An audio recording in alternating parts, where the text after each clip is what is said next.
And we are back. Welcome everybody to the Now You Know podcast by the Blast Academic Hub, live with Cape Conscious Media. Today, a podcast put together by us, for us, by us, where we discuss, inform, educate, entertain, and obviously share all our insights and fun we have through the day through education. Today, I'm blessed to be here with my esteemed, can't call you colleagues, students. I'm going to leave you as students. My esteemed students. And I have them introduce myself. Me, Fagan Miller. I am the educator in front of them the whole week, talking a lot of things. This. That sounded like me shouting in the day.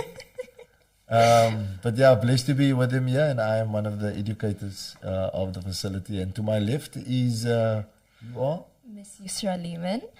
And a fun fact about me, I have 2 calico cats. And diagonal to me, I have Jordan Benjamin. I'm 16, and fun fact, I love DC and Marvel. And to my right, we have... Kathleen Clausen, and fun fact about me, I hate spiders but love snakes. Don't forget to like and subscribe, and we're trying to get to 1,000 subscribers, so make sure to share the word. You're officially now, like I said, in the YouTube world now. Yeah. On Tuesday was my, what do you call it, my christening, my baptism. What is your baptism? The day you say, don't forget to like and subscribe. You know you have made it into the YouTube world. Welcome, Catherine. I'm honored, thank you. No, you have to feel honored. Some people said, I will never be on a YouTube channel. And I mean, I listened to Alex watch bloody that idiot play GTA 5 and Roblox, and a girl that, like that fake Kim Kardashian girl. I don't know what's her channel called, but she reviews like the Roblox and things. Yeah. no idea what you're talking about, but okay. But the good thing about this is us moving into the realm of tech, which is there. I think the simplest form of tech is what we're going to discuss today is a blog. Yes. Yeah, You guys have blogs? Yes. Yes. of course. Suma, of course. Yeah. Yeah, we must. It's a must. So let's talk about the blog. So I'll start off with in the English syllabus at LASK. The blogs are a must. It's your intellectual property, as you know. Now, what is your intellectual property? What is the definition of it? The definition of the intellectual property is, you know what property is, eh? You see, you own it like the house. The house is your property, you understand? Got to break it down layman's terms for the peeps at home. So property is your house, so you own it. Now your intellect, now that's the worst thing. You can't see it, but it is something you can own. So it's like your idea. If you have an idea, you keep it. So when you have a blog, your writing now becomes your intellectual property. Because when you were at school and you write your essays and things in a book, at the end of the year, what do you do with the books, Ms. Clausen? Throw them away. You do to throw your books away? I still have a few, but yeah, all of them gone. You still have books Yeah, I think so. Like- Probably not. do you have any books from? Yes. From my... Except the art books, not the art No, books. all of my books were art books. Don't come here with that. No, I'm talking about like writing a book where you wrote things in and No, I all still like, have them. I give them to you to use for some lessons and stuff. you never gave me a writing book. I gave you of my maths books and stuff to help others. Are we here today to discuss writing? We're not discussing mathematical Well, what about or... my art? That art thing. It did have pictures in it, but it did have writing in the information. But a writing book that you kept. That was a writing book, and I have a lot of other writing books. Yes, Okay, but it's still in the book. yes, So nothing's on the internet. no, So it's just the yeah, house burned down, everything burned down. yeah. But I do have here the definition of intellectual property. Talk to me. Okay, so it says intellectual property is a category of property that includes intangible creations of the human intellect. Intangible. So tangible is what you can touch, and then intangible is you can't touch it.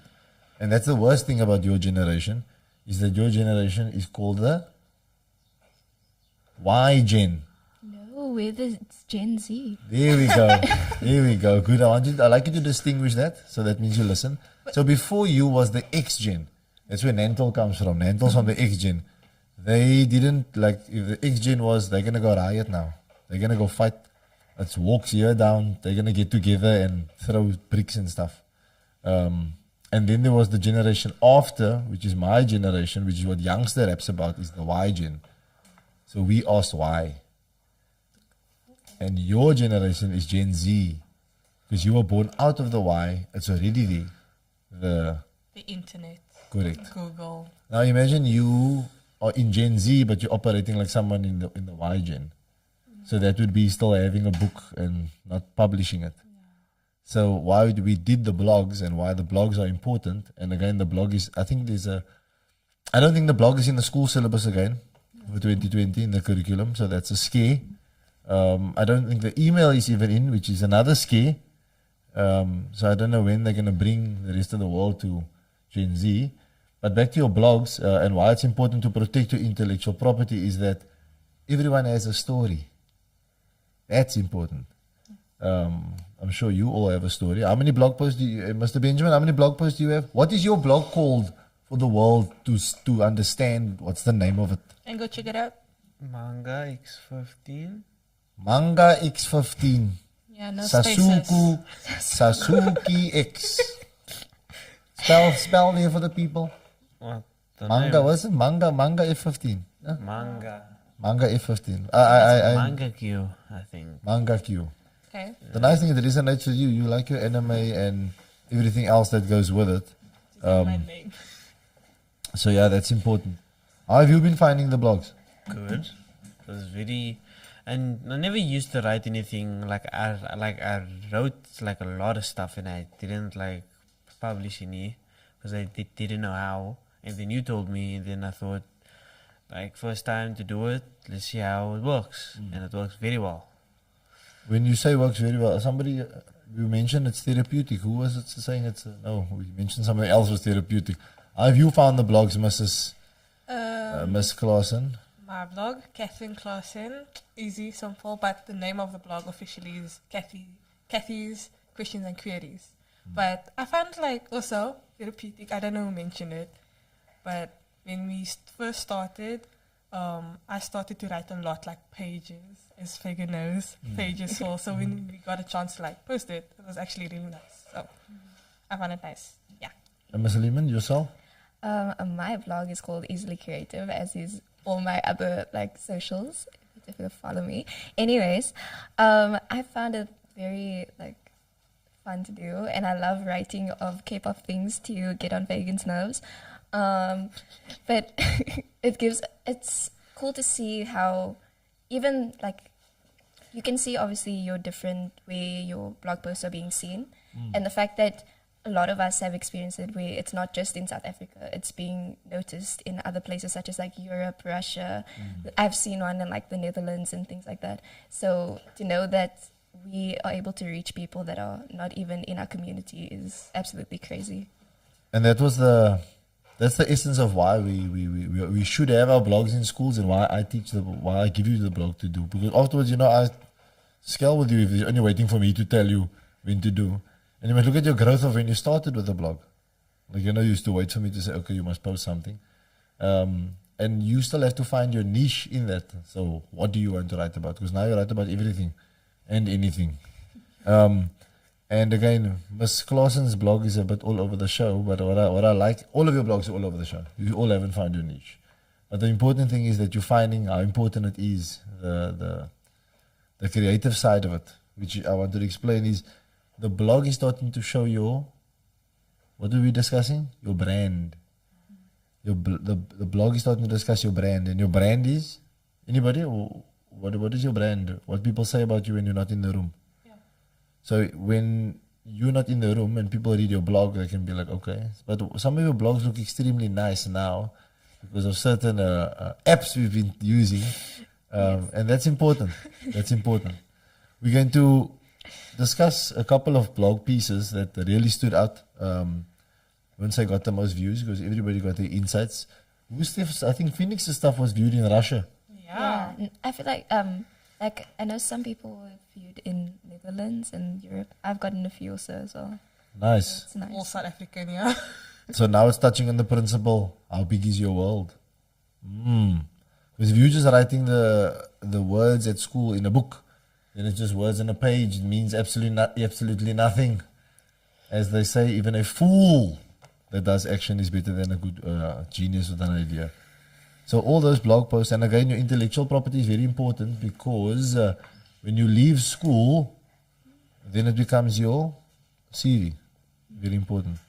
So we wanted to touch on a very important blog post from Jasmine. Jasmine Prince, and if you want to go and follow her blog, it's JP's Blogs. So her blog is about if parents should be brutally honest with their kids. Okay. And it's got a lot of views. It's got a lot of flack, and then it's got also a lot of praise, and it's got a lot of hate. So it was really a blog post that touched on all the different nerves. So let's dissect and go through, and also the importance of these blogs as we go along through it. Yeah. Okay, so I'm going to start off reading. It says, as a kid myself, I would like to know what is going on in the oblivious world to kids. Of course, I enjoy the perks of still being a kid, but to actually know what's going on and feel as though I am part of the real world would be nice. What do you guys have to say about that paragraph? How do you feel? Do you feel like similar? Yeah, it makes a lot of sense because yeah, I enjoy being a kid, but there are a few things that would have been nice to know. So yeah. Yeah, Jordan, What's your do you feel like it's better to know or not know as a child? I say not now, because the things that they say might affect us and them at the same time, and like they could think negative and they would want to do things that they haven't done before, which is very bad. Fagan, as an adult, what do you think? And I'm as a with you. parent. look at in the? I'm thinking of one. This is my thought at the moment. My thought at the moment is, I don't know. I'm thinking this is the child. They always say this about the child that sits in big people's company, right? So this child is always with their parent, right? So when the parent is out, the parent, no, you must sit here with us, and everybody's an adult that's in the company. Not okay. You can go play. Yeah. You stay here. So the child maybe grows up in that adult environment, and the child just knows too much too soon. And that for me is always a problem. And when I come in, for example, your first week at Blask, all of you, Catherine didn't make eye contact with me. Stop bringing that up. Jordan, I don't know what. Jordan just came there big. Jordan was intimidating I a didn't bit. speak to you for months when I first got to Blast. Yeah, you were just a seat fella. You were just there. You were just there, and there about. So what that is what we try to do is, and you see, even every term when we come back, the first week we don't. When we came back this term, I was like, when we're going to start with work, I was like, just relax. Let's just get into the term. Because it's important to bring you back down to earth. And that means making you understand that, yeah, you're still a child. Because when you go to high school, you're like, I'm high school now. But then when you get to grade 8, you actually feel like you're back to grade 1 again. Because it's a new phase. Yeah. But it's important to stay childlike. Like I always say, becoming an adult is it's a must. Unlucky. But growing up is an option.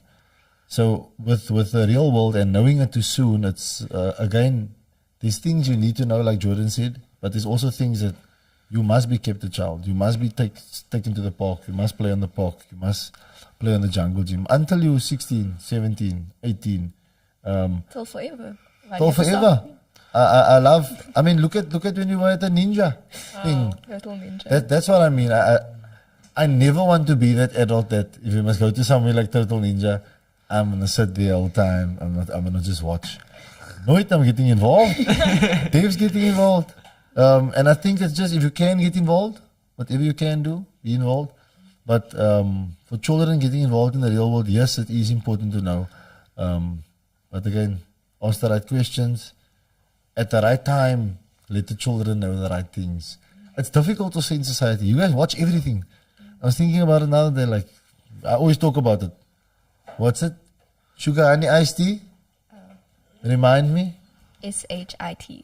SHIT. Nandel, do you know where that comes from, sugar honey iced tea? No idea.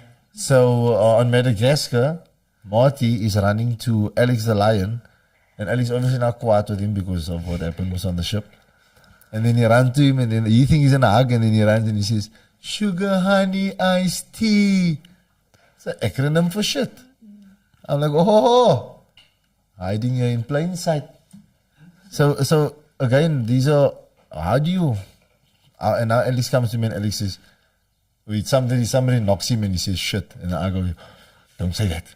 Don't say that. But in the meantime, subliminally, I show you these things because if nobody points it out to you, you'll never know it exists. That is very important. And that actually answers the question. Good. Is that you need to point it out to the kids that you want to do this, then this is going to happen. Yeah, I think that's like the most. That's the most you're going to do. Yeah. And I feel like also generally you'll see that adults tend to praise children that are more mature, but the fact that like a lot of them have like either like grown up too soon and stuff like that. I don't feel like being too mature should be something that should be praised as a child, because you must still experience life. Because I mean, even with myself, I've always been known to be quite mature for my age, and like even now, it's difficult for me to like act sometimes childlike because, or act my age in a sense, because it's just not in me anymore.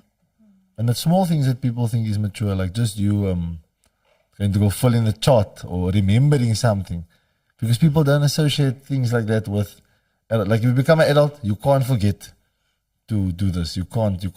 But as a child, they give you that leeway. So when you show that little bit of maturity, and like you say, I'm thinking of the girlfriend-boyfriend thing, man. Like, I don't like it.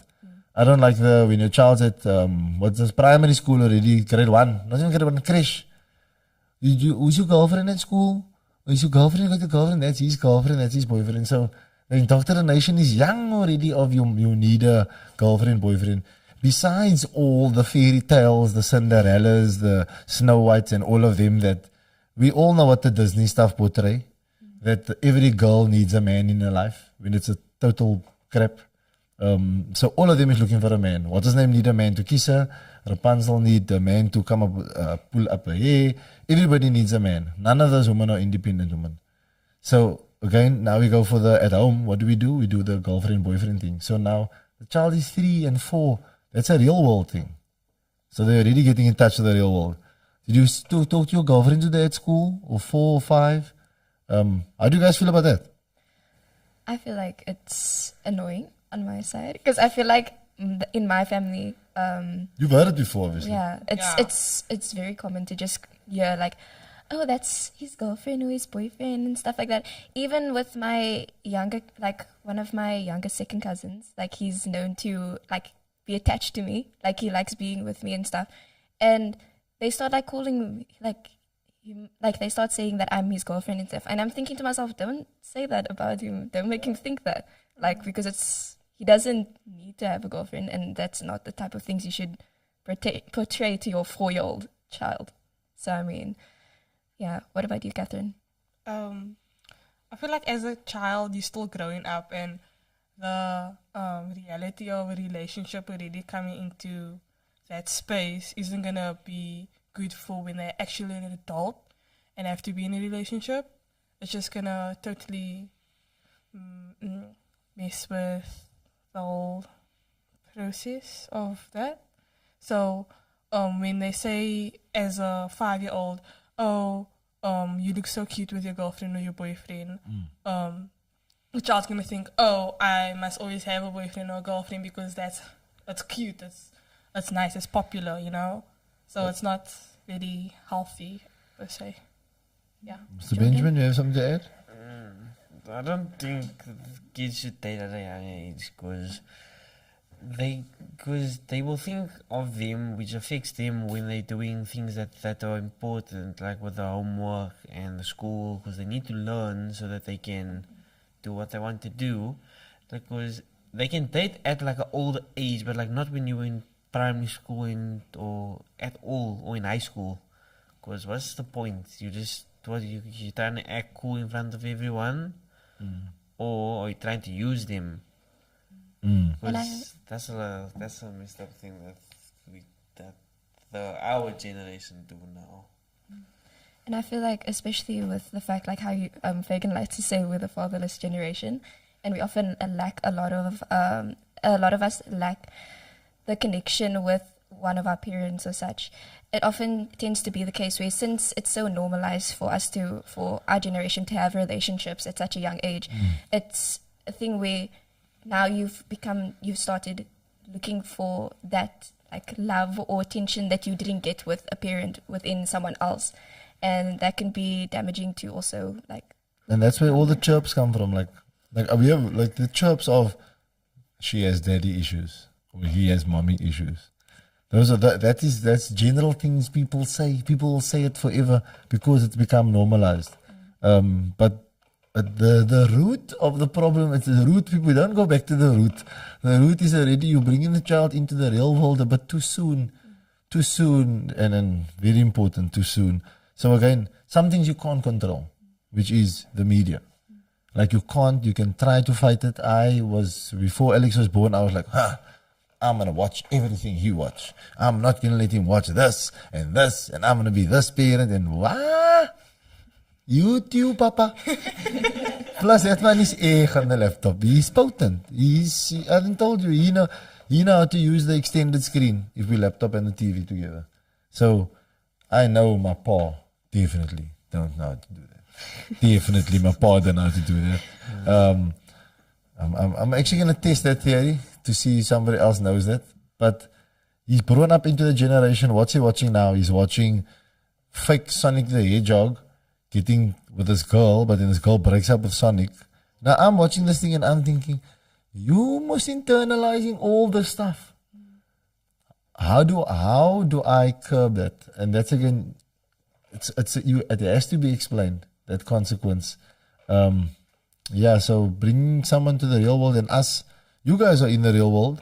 I tried to prepare you for the real world. When I was in Cedar High School, Mitchell's Plain, in that type of high school, that you can ask any of those kids and we'll have them on here as guests. You will hear.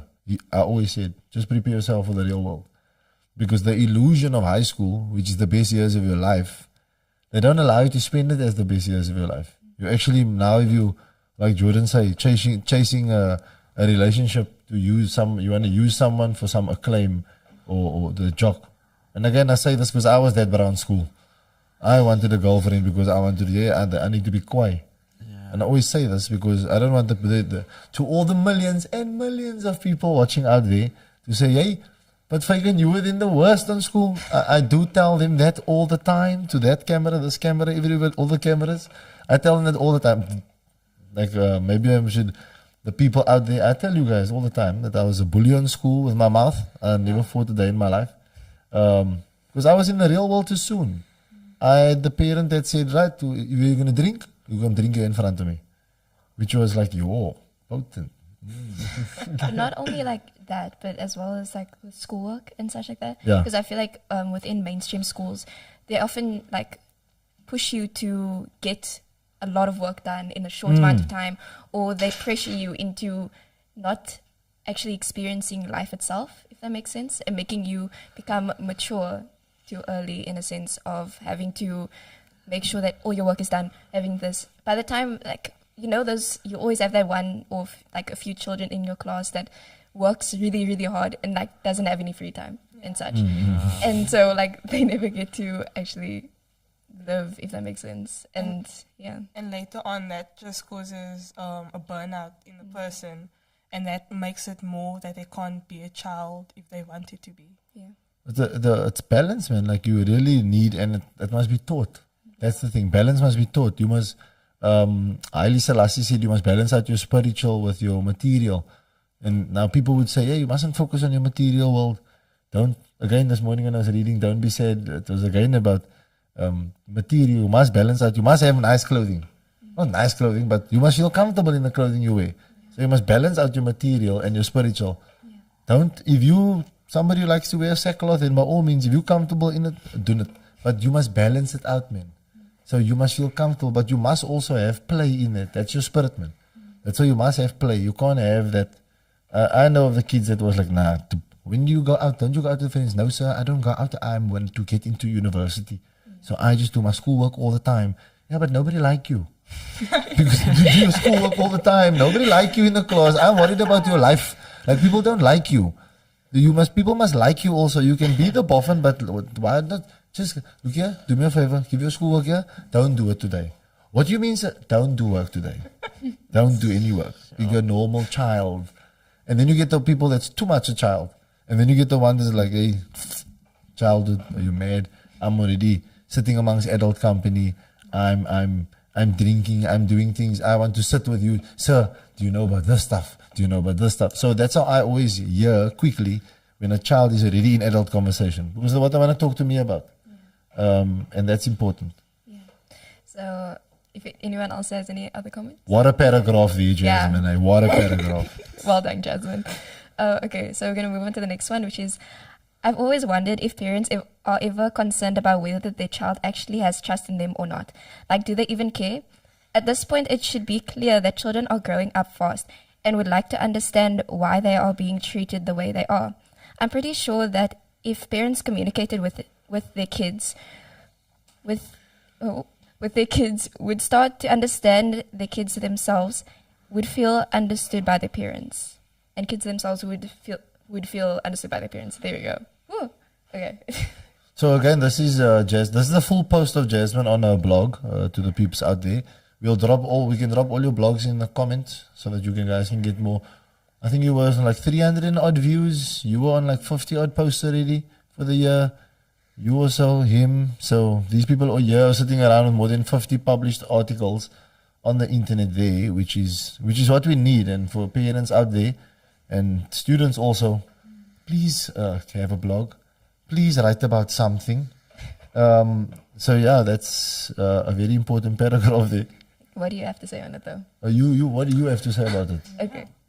I feel like where it says, I've wondered if parents are ever concerned about whether their child actually has trust in them or not. I feel like it would be a natural thing to be concerned if they do or not. I feel like every parent wants their child to trust them. I think it's just how they go about it that tends to be the case of whether the child actually does or not, if that makes sense. Depends on the adult Yeah. itself. Yeah. Yeah. Look, communication is a tough thing in parent.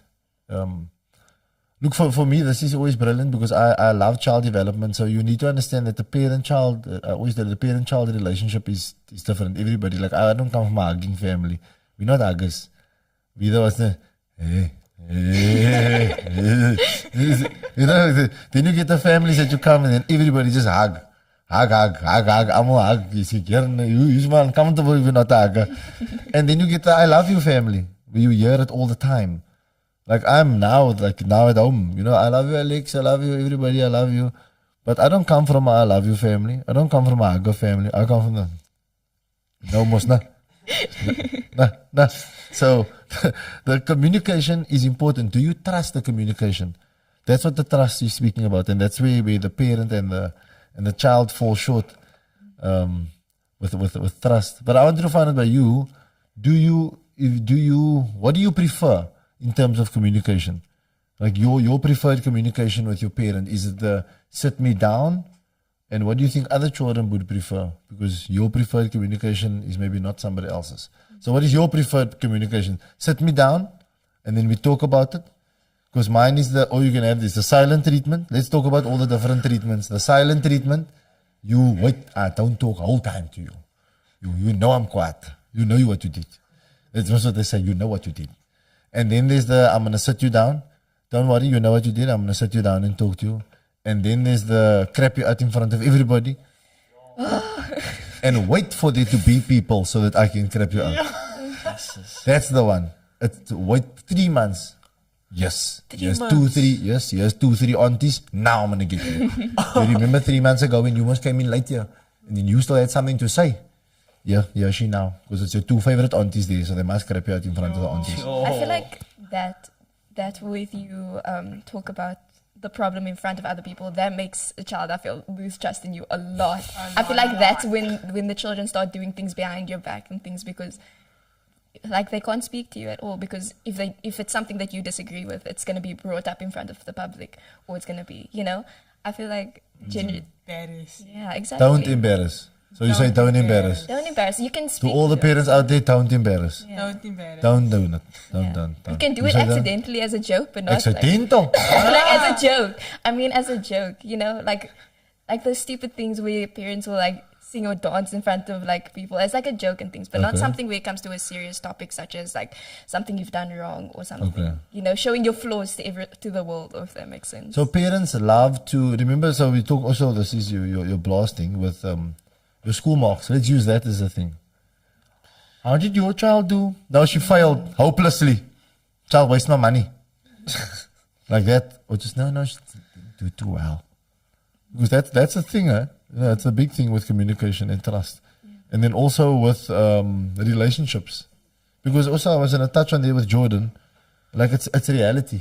People, they get to a point of you're young, you're in the society now.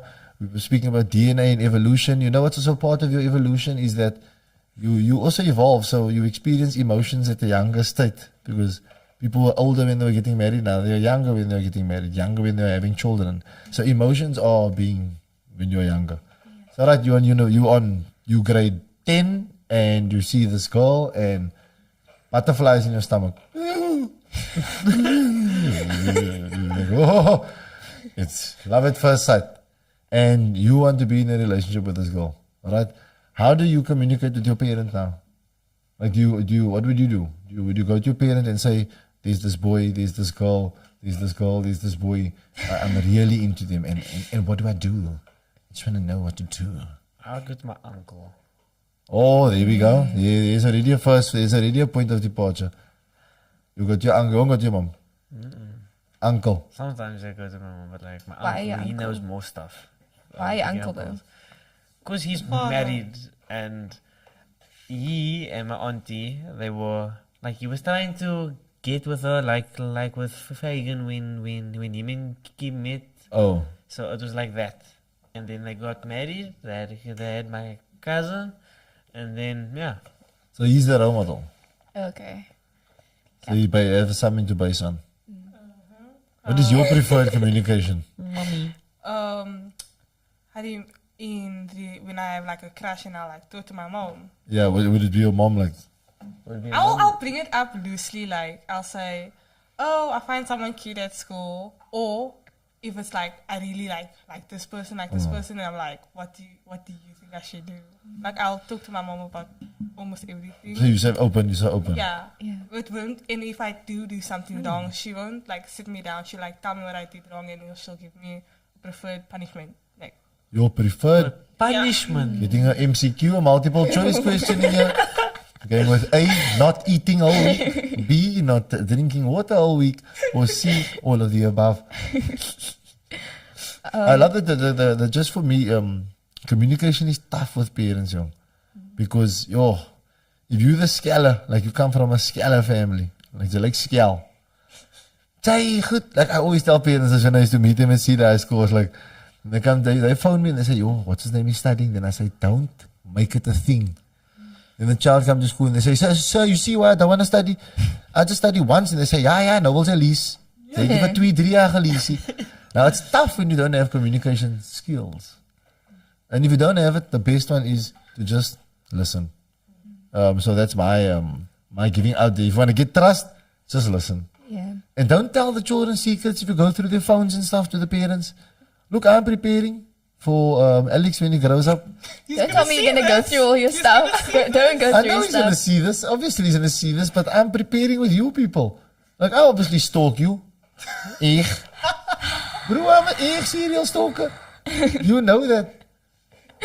No. Like, I'm a serial Don't do stalker. that. No, all the kids that I've taught ever, I've stalked you. I'm worried now. You must have Yes, you some must be worried. I boundaries, must though. know. You must have some boundaries though. Okay, now let's talk about the boundaries. Seeing that we are on trust in communication. Because trust comes with boundaries. Is it my fault that I can stalk? Or is it your fault that you didn't put a private setting on? Private city. No, but you If you don't don't have want to me go to- stalk. There No, we no, go. That's celebrate. Bro, I'm winning, bro. No. Ladies and gentlemen, if you need to put on the private settings, don't let Fagan see everything. But it's not necessary for you to stalk. Now talk about boundaries. What is the boundary for your parents? Where is the point of you stay out of my business? I feel like, for example, for me and such, I had a guardian. I'm not gonna say who because I don't know if they're gonna watch this. I had a guardian that would, if they saw a note or something of mine, or they'll see like a book of mine or something, and it's just maybe if I just got home from school and I go to the bathroom or something and it's on the table, they'll take it and they'll read it. And it's not, that's, I feel like it was an invasion of my privacy because like it wasn't necessary for you to go and read it. It's because that shows that you don't have trust in me that I'm doing okay, if that makes sense. Is it trust or a boundary? Or maybe it was like, let me see what they're doing quickly. Oh, here's a diary. And just read it quickly. No, don't do that. This was a school book. If you really wanted to know, you would ask the person. And if you must have that trust. Trust goes both ways. Okay. You have to Yeah. trust in your child, and the child will be able to trust in you. And I such. check your phone, you check my phone. Do it same. I want to know where's the boundaries. Where do the boundaries stop? Look, I'm a John C. Maxwell. I tell Alex every day, I own you. You are mine. Oh. How does he act? I always wanted to know, how does he act? No. You say no all time. Yeah. I'm like, I'm checking phones. I'm leaving no stone unturned. I've seen it too much. And now, so what happens if the normal theory is where a parent is too, what do you call it? Controlling. Attached. Controlling, attached. Yo, this is my attack here. Yo, this is my attack here. That's all right. If a parent is to that, and then what happens? How does the child then react? No. Usually. They'll distance themselves from the Yeah, Cut them that off. is the case. They'll tend to just not want to share anything with the parent, or they'll Speak to them at all. or show them things. It just becomes a whole distance between the two. Oh, look at this psychologist here schooling me. Yeah, I'm like this. I'm really like that, and I'm thinking like you're really easy like that. But what else? Do you have friends that have, or if you can give maybe an example, or a friend that you know of that has a parent that is that way, and there's no trust, and that's why they're acting out and doing those other things.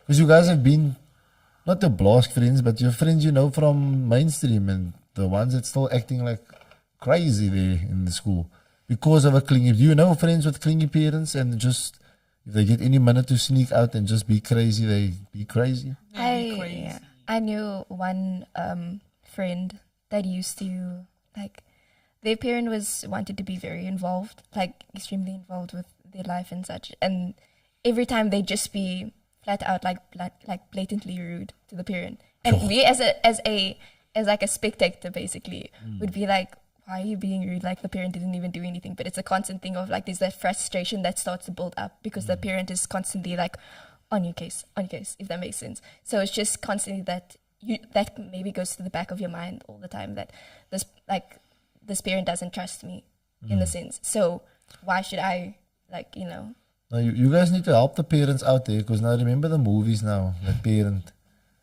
I'm gonna drop Alex at school, matric still. Or if there's going to be a big blast facility, I own the facility, but I still drop him at school. And he must hug me in front of everybody. And a kissy on the cheek and on the forehead and the first bump till he's matric. But you should also What type of that clingy parent? No, leave me alone. Yay. Older man. What happens then? I feel like we need to help the parents out because the parents are offended. And I want them not to feel offended. I want them to understand that your child is growing up, my man. So, because you're helping me. Remember, as I always say, and you're also helping a lot of other parents out there. That's what this podcast is for. Inform, educate, entertain. They need to hear it from your mouth. So you can be like, just do this. You want to drop them every day at school. Maybe drop them in the corner. And then I feel like if you do start getting that resistance and things with maybe hugs or affection and such, you need to hear from the child how they feel about it and also explain to them the importance of it. Because I feel like a lot of people don't get a lot of affection, or a lot of people or they don't get the saying I love you and things like that. And they feel like they missed out on that in a sense. And I feel like it's important to, if you do that with your child, to also explain to them why it's important if they don't understand it themselves, if that makes sense. No, it does. Before we go into the next paragraph, let's just get what's everybody's love language. Maybe that's important with the trust and communication. understanding your child's love language and yours. Like I'm a hugger. Like mine is affection. Alex getting smothered. I can't breathe. I can't breathe. It's alright. Yeah. What's your love language, Jordan? Hugs. Physical affection. Yeah. Physical affection. Catherine? I think mine is words of affirmation. Yeah. It's just nice to hear. Yeah. Now and then. You're not tired. You're not tired. You're not tired. That's my words of affirmation. Tell the world what I told you after the mountain, after shouting 1,000 times in your ear. You're not tired. Very tired after the first 30 minutes. Tired at 20 minutes, and we walked for 2 hours, for 3 hours. It's actually What did I tell you to do? Write lazy and scratch it out. That's the affirmation. when was I it? still have it there. I still have it. After the because she was saying, I'm lazy. I thought, I can't make it. I'm like, okay, you know you can make it. You're not tired. Fun fact, I cried that day. Yeah. Oh, Yes. day. She cried early still. I'm like, don't cry. Take a drink your tears. You are thirsty or something. Make water here. I feel like my love language is quality time and words of affirmation as well. And not the you're not tired. Just when like something good happens for there to be like oh well done. That's The pat on the back. yeah, the pat on the back. Spot on. Yeah. That just goes out there to parents. Like, take your child. Ask. There's like a little quiz you can do about your love language. You don't need to read the whole book. Just find out what your child's about. Because if your child's not a hugger, don't hug. I'm experiencing it 4 years old. With a 4-year-old, so it's not. It's How tough. do you It's feel? tough. How do you feel as a hugger and knowing that Alex isn't a hugger? I don't appreciate it. I don't appreciate not getting the hugger. No, it's okay. You have Emily. She might be one. Let's hope so. Because she's Scully vibes. Okay. So should I move Next on to the next one? paragraph. Okay. So it says, if parents are open and honest with their kids, they'll be more confident in opening up and being honest in return. I mean, wouldn't parents want that? It would be rather absurd to expect your child to tell you absolutely everything truthfully when you can't even do the same. Oh. That's my egg one. It's like a. The CB used to say, trust goes both ways. Yeah. Ah. I think that's okay. where that's coming So from. this is the I must tell you everything I do also. Like literally like this is what I do for fun. This is my good things, this is my bad things, this is what I do, this is what I don't do, this is the consequences of this is what this happened. I feel there's a very fine line between that. It's very like I can even say like it would probably be difficult and such because I mean, like you said, like there's some things I feel like children at certain ages shouldn't know or shouldn't be like open to, like maybe like even with like the stress that goes in a household or in families and such like that. Sometimes it's better not to know about it or things that are unnecessarily but things where I feel if the child maybe asks you, then you have to maybe consider telling them. Because in you the know? hour of age, like you guys at your age, like you want to know everything. We have Google for that though. But you don't have Google to know why. For example, there's your mom's just like, we're not gonna. So it's a tough month, hey? You're like, tough month. Explain. That is what I'm on. Yeah. So explain what you mean by tough month. Look here, you know, last month this and that. You're gonna have to cut out on this. So you 4 slices of bread last month, 2 slices this month. Do you understand? So I think that's where you're at. But if you want to know, then you're obviously of age to know because you're at this age where you can contribute, and that's where we come into preparing you for the real world. You're moving to the age where you're going to contribute, not only to your household, but to society, to the world at large. Yeah, now it's enter to learn. What do the schools say? Enter to learn. Leave the serve. Enter to learn, leave to lead. Don't come here with the school stuff, please. I left mainstream. I wanted you to say that so that I could rectify what it should say. I see. Enter to learn, leave to lead. If you can lead yourself well, you're definitely going to contribute to the society, to the world, and you're definitely going to contribute positive. But if you're just going to leave to serve, you know most what the serving is. You know what serving Andy's. Money. Food. Serving Andy's like this. That serve me, serve. But when you lead, it's more of a forward movement. So very important to me. And that's again the reason for you guys doing your blogs. It's now when I read through it, critical thinking. How was just to go on a little tangent? How was the social dilemma in the week? It was serious, very serious. You enjoyed it? Yeah, it was actually, Hectic. since it was educational but serious, I was like, we have to stay focused, like, keep watching this. You know? Yes. And there was like very important points in the whole movie, documentary. Docufilm. Docufilm. So Anything that you can remember that stood out to you? I think it's how they were illustrating how they like form a person like to send different content on your phone of what you like, what they'll find interesting, how to get you back to your phone. That was like really creepy, and I was like, but it makes sense. And I'm just like started to like, let me just move my phone away and okay. Because there Right, might right, be 3 you know. people in the phone. Eh? There might be 3 people in the phone. No, that was just an illustration of what actually Yeah. happens. I don't know, but I'm still thinking about the 3 people in the phone. This is a shout out so that you should go watch The Social Dilemma. Everyone should Yeah, at least no. know it. 10 out of It's a- 10. Yeah. Definitely watch. On Netflix. it's I very- mean, you guys are coming 2 years later. I've been wanting to go for you, but again, I'm going back to your blogs. Your blogs now, if for everybody out there, please go read the BLASK students' blog posts on the social dilemma. It's critical.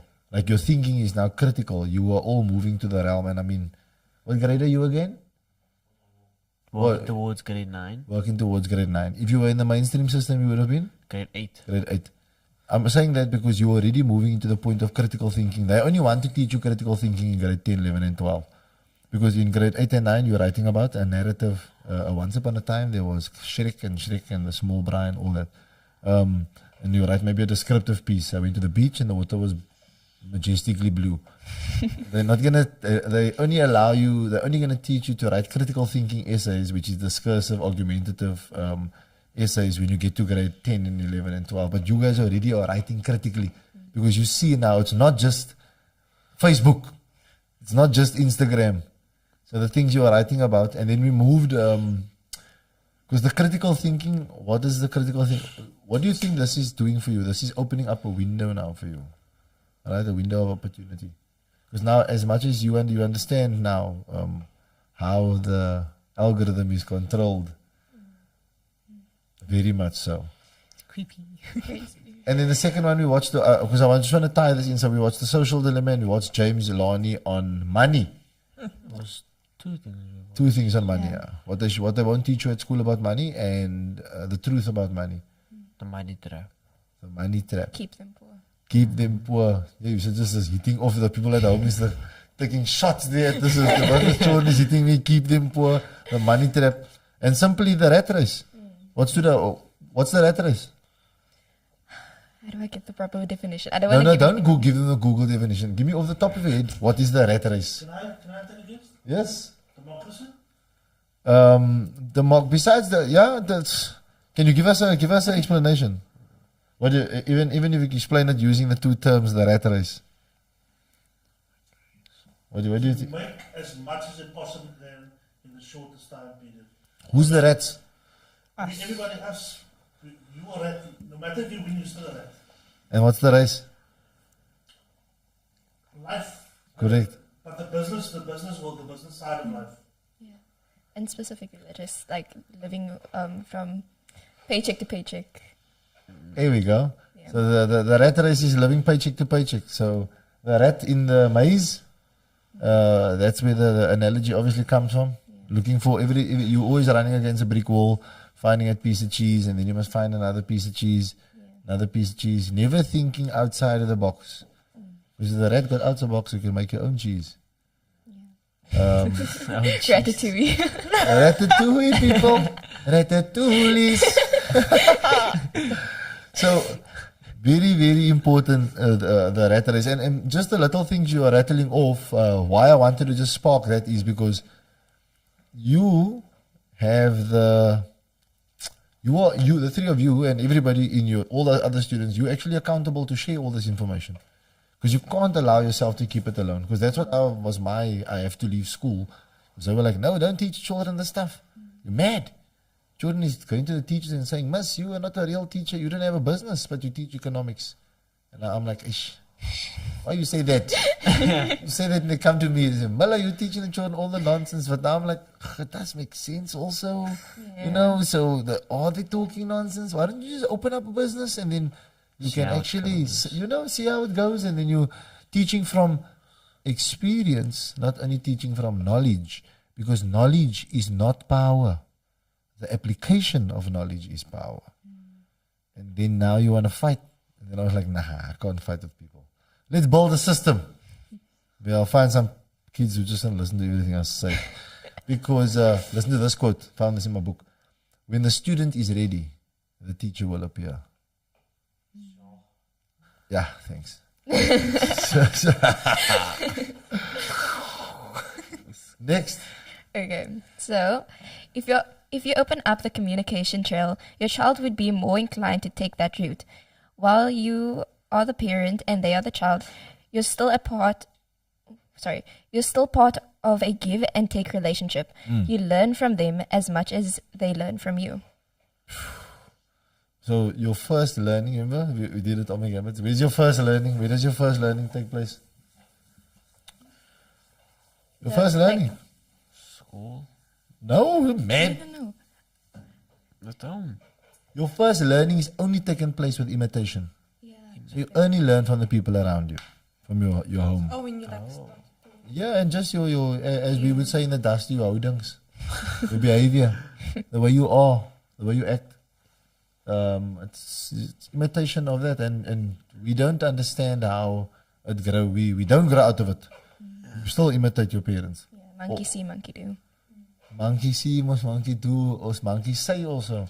Yeah, so you can't say don't do as I do as I say.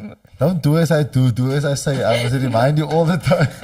Doesn't work. It doesn't work. But so with you, don't you feel yourself mimicking your parents and their attitudes and their tone and the way they are?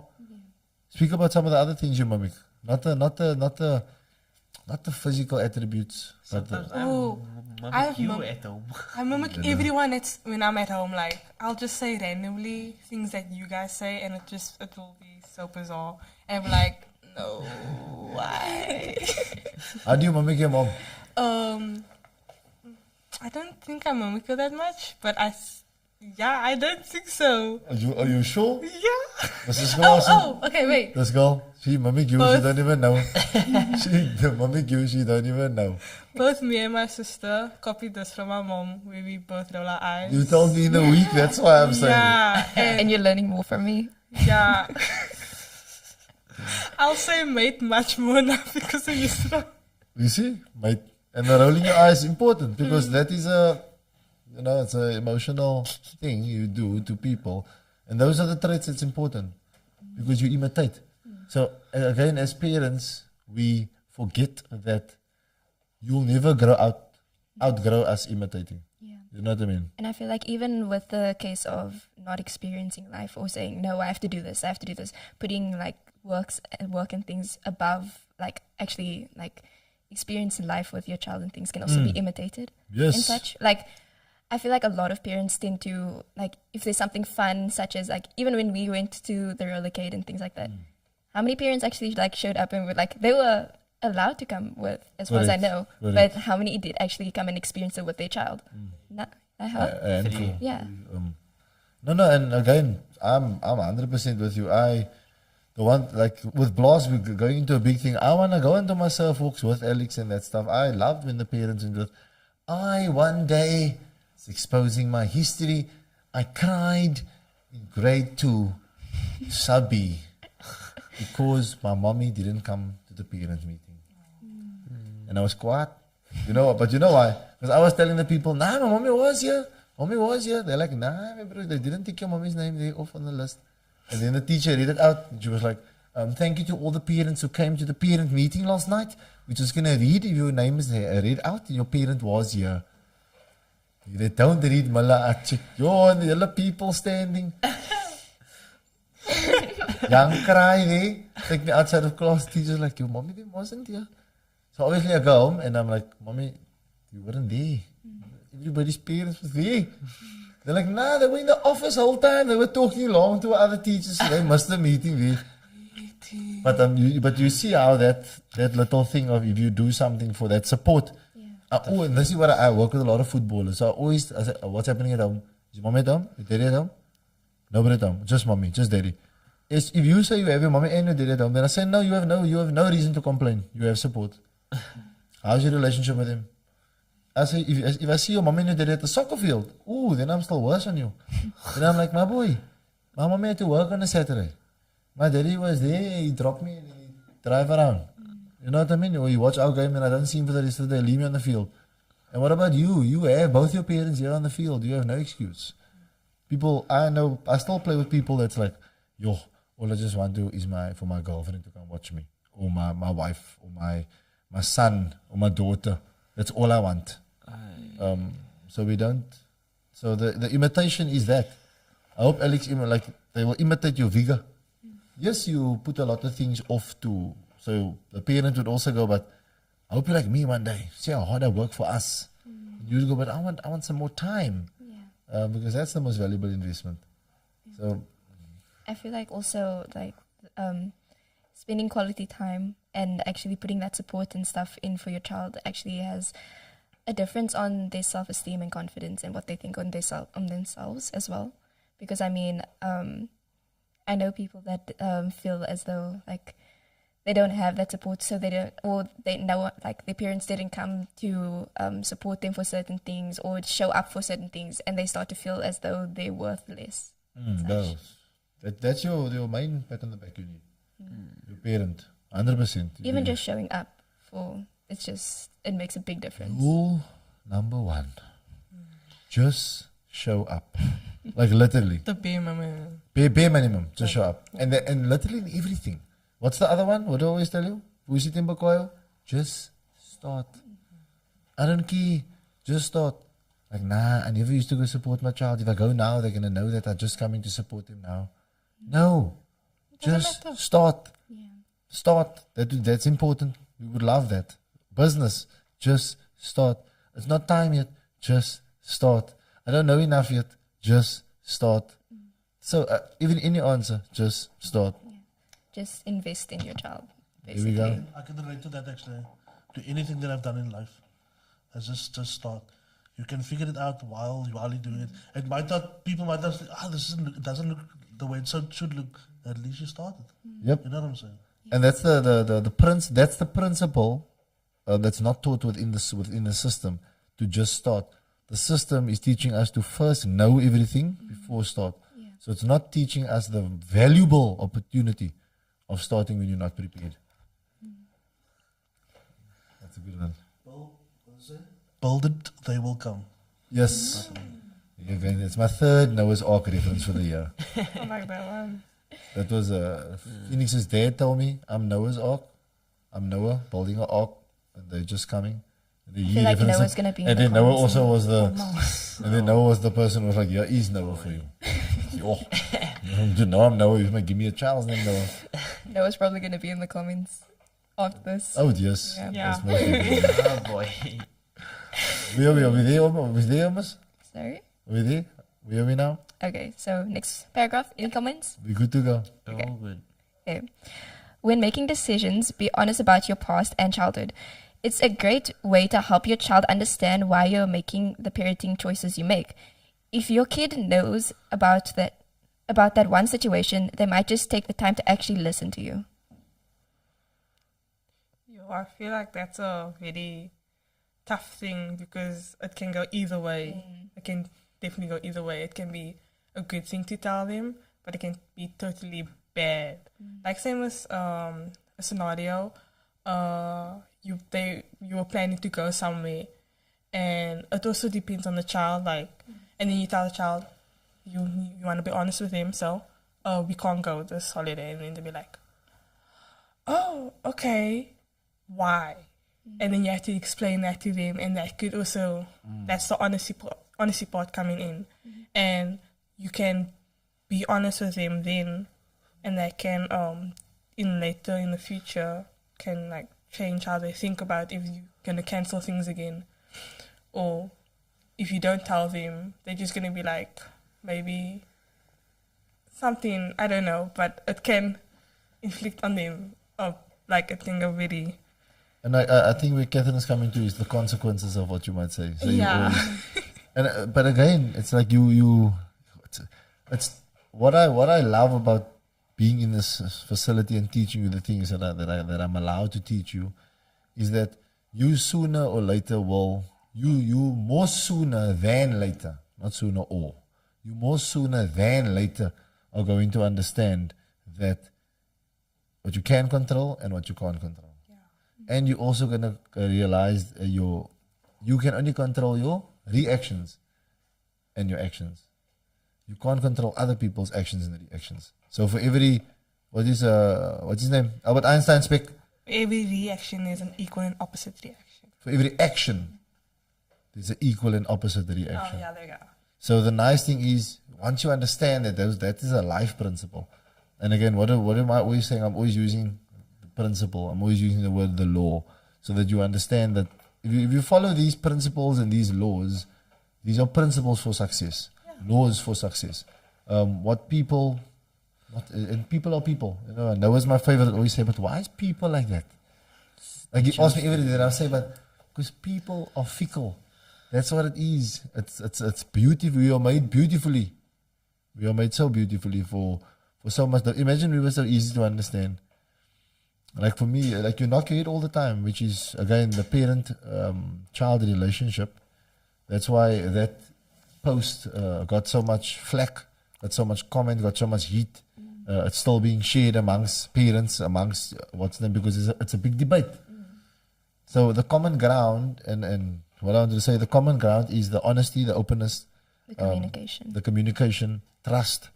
And if you build, and if you theme, again, your relationship on those foundations, it's strong. Because your relationship has to be themed on something. If you don't stand for anything, you'll fall. If you don't stand for something, you'll fall for anything. So very important. Like, what's your brand? What does your family stand for? All right, we stand for love, compassion, leadership, those things. So important, like you say, when you share, you're not too sure of the consequences. But what I want to make you guys realize that most things are better left said. Say it. And I feel like even here, which I feel is what Jasmine is talking about and things, is where saying, a lot of parents will say, oh, I've been through what you've gone through, such, but they never touch on that again. They just say that, you know what I'm saying? Which makes a kind of like frustration between the child and the parent, because I mean, the child will probably just be like, you haven't actually experienced anything that I've experienced and things. But also, you need to also elaborate on that. A lot of parents will kind of shield their past from their child because they don't want them to become like that. But in retrospect, it can actually help them to go onto a different path and realize, but they must also, then again, like experience things for themselves as well. And I'm going to give you guys some food for your mouth, and to all the teenagers out there, is that none of your parents have experienced what you have experienced. Because none of them were born with a phone. None of us, me included, have experienced what you are experiencing now. This information age, it's too much. Listen, it's information age. Age is a very long time. Age is not 10 years or 20. It's not like the age of empire is like 100 years. So you guys are born into the age of information. Just the internet alone. Okay, I'm a bit older, you know what I mean? so I grew up without the internet. So just that alone makes everything change the whole world, let alone social media. You know what I'm saying? If I wanted information, more information, I needed to go to the library. The library was not painted as a very social place to go because you have to be very quiet. And I had to walk from Hanover Park to Lansdowne. And Hanover Park Library also, you don't want to walk because it's very dangerous. So look what do they say the internet is? Information at your Fingertips. thank you. My information was a couple of miles away. I needed to walk. And I didn't smart to walk because I get there, I'm tired, and I was still taking the information, then I must still read. I can't press. Yeah, I don't smart to read this. Audible. Wait, I don't have enough time. Times 2. Globe information. Come, rattle it off. This is the information age. Parents out there, you don't understand what these children are going through. I'm giving you a word of advice. Go find out what they are going through. I always tell these kids every day, tell me something I don't know. It is a challenge to them all the time to bring me information that I don't know. So and the word is respected. How respected am I in their eyes because of understanding the information? Every time you come to me with something, then I'm like, you come to me with BTS vibes, I'm deep dive. You come to me with, like, we always with the music, and I'm like, what is this now? Then I must go home and like, what artist is this? Anyway, I'm listening now to this. The anime, I can't, I'm trying my best, but I can't. I'm old school karate. I can't anime. Please, to all the anime people there, respect, but you don't know Jet Li and Once Upon a Time in China and the one and Snake in the Eagle, Shadow Specs. So I have my karate in me, I just don't have the anime. But if you as a parent don't take your time to go delve into your world because it's new, then you're constantly going to be at loggerheads with you because you don't know. Like imagine your parents you say, Mommy, they catfished me. Mommy's like, where did you eat fish? I know what you're going through. I also don't like the taste of that fish. It's not my favorite. And you're like, no, somebody's acting like me on the internet and they met someone else and someone acted as this person and they're here by the front door. Huh? Yes, someone acted as me, another person's at the front door threatening to throw the windows in because I offered them something that I sold on the internet. What are you talking about? It's called catfishing, parents out there. So if you don't even know that, like a basic thing of somebody acting as someone else to do, like, then already you and your child have a big problem. Because now, guess what? You can't even have that's a liquor conversation with your child. And I also feel like though, like communication on when you delve into your child and like the experiences that they're going through. If it's something that you don't understand or don't go through yourself, don't just brush it off as I know how you feel kind of thing. Because that's what a lot of parents want to do because it's kind of like a pride thing of saying, I know what you went through, I know what you're going through and things like that. But you don't actually understand it. In a sense, it kind of invalidates like your child's feelings. Is that Yes. what? Yeah. Invalidates 100%. the child's feelings and what they're actually going through because it's making them also in a sense feel like That's just that's not important. It's not important. Just leave that topic because it's not a big thing. It's not a big deal and such. It's just I feel like rather instead of saying I've gone what you're going through kind of thing, just maybe communicate to your child and like you said, like delve into because certain situations you can't understand because you can't just Google it and say like what's this, but also just to hear from the child themselves. Okay, I'm gonna give my last. We're gonna as we come to the end. I'm gonna give my last advice to the parents. So the most important words to bring people in, anybody, is what do you think. So the parents can ask their child that, but I know for a parent, it's very difficult to ask what do you think because sometimes we don't want your opinion. We like to think that we are more. But for parents, this is an important phrase. And I remember the quality of your life is determined by the quality of the questions you ask.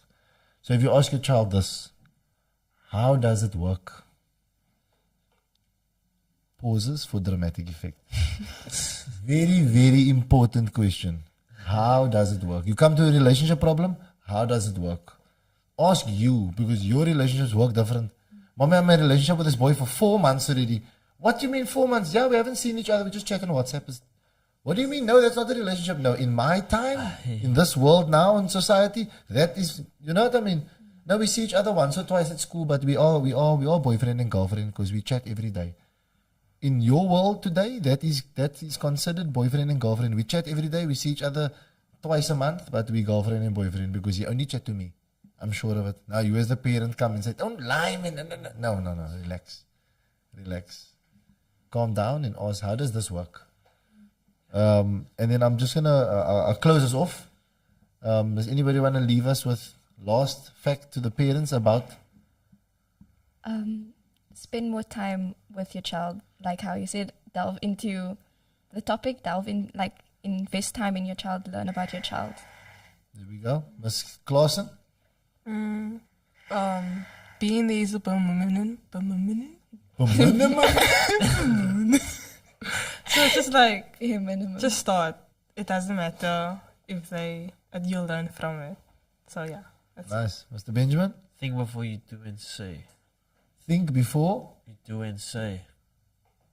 Perfect. I want to leave with the parents that practice transformational leadership.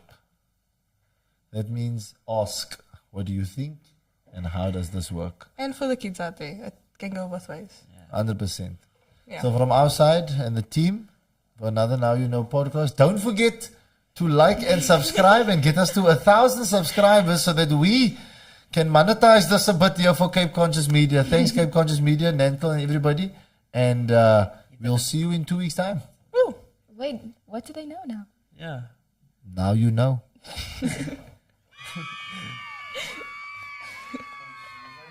Yep. Notification.